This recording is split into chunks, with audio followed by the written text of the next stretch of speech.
संस्कृत साहित्य लेखिका पाठ में किसके महत्व का वर्णन किया गया है। किताब के बाद आप लोग को इंपॉर्टेंट जो भी प्रश्न है, जैसे कहने का अनुवाद से बच्चे डरते हैं और साथ साथ पत्र लेखन से बच्चे डर रहे हैं कि सर पत्र लेखन क्या होने वाला है, क्या आने वाला है, सारा चीज पर डिस्कस किया जाएगा। बस आप क्लास में बने रहे और अपने लिंक को शेयर कर दे कि ताकि हम भी अपना हौसला उलझाई करें और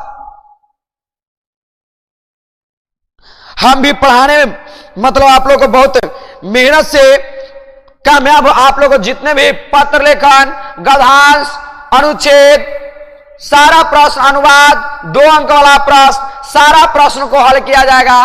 एक बार आप लोग स्क्रीन बोर्ड पर बने रहें और उस लिंक को शेयर करें।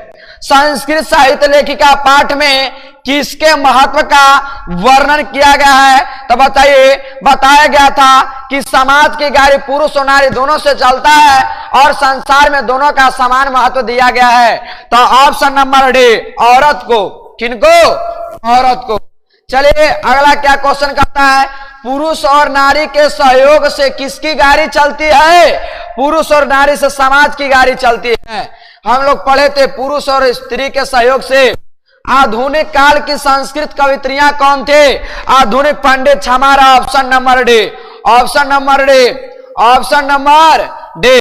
क्वेश्चन कहता है वर्तमान काल की संस्कृत लेखिका कौन थे? वर्तमान में पूछे तो मिथिलेश कुमारी मिश्र। मिथिलेश कुमारी मिश्र। कहता है अच्युत की रानी कौन थे? अच्युत की रानी कौन थे? एक बार लिंक को शेयर करें मेरे प्रिय भाई। अच्युत की रानी कौन थे? तिरुमलांबा। अच्युत की रानी कौन थे?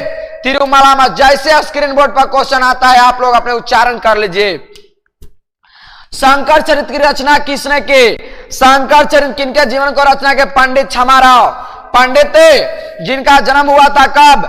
जिनका जन्म हुआ था 1890 ईस्वी में और मृत्यु 1953 ईस्वी में। पंडित छमाराव का जन्म हुआ था 1890 ईस्वी में और मृत्यु हुआ था 1953 ईस्वी में। चलिए आगे क्वेश्चन प्रस्थान करते हैं।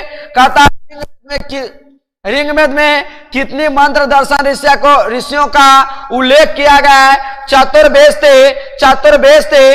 24 चतवारिस्ता माने 40 होता है, गलती से वो मत मार लीजिएगा। चलिए क्वेश्चन नंबर आगे। अर्थवेद में कितने? 5। अर्थवेद में ये सब आप लोग को ओठ पे होना चाहिए।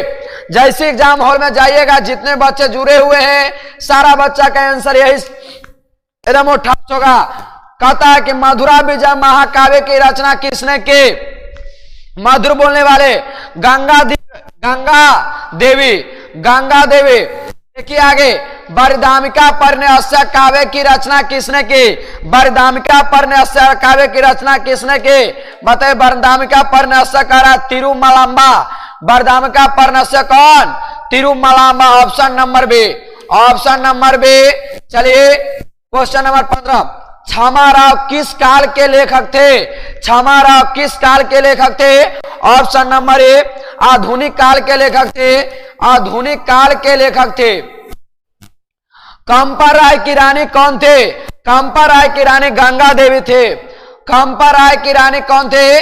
गंगा देवी थे। कहता है जनक के सभा में शास्त्र कुशला कौन विदुषी रहते थे? जनक के सभा में कौन? गार्गी। कौन? गार्गी रहती थी। एक बार अपने लिंक को जोरदार शेयर करें।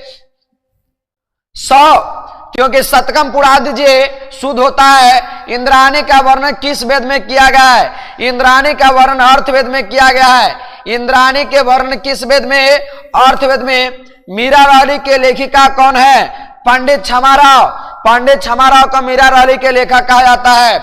चलिए आगे, किस युग में मंत्र के दर्शन न केवल ऋषि का बल्कि ऋषि का भी करते थे? बताइए कौन? वैदिक युग में। किस युग में? वैदिक युग में। वैदिक युग में मंत्र का दर्शन ऋषि नहीं बल्कि ऋषि का भी करते थे।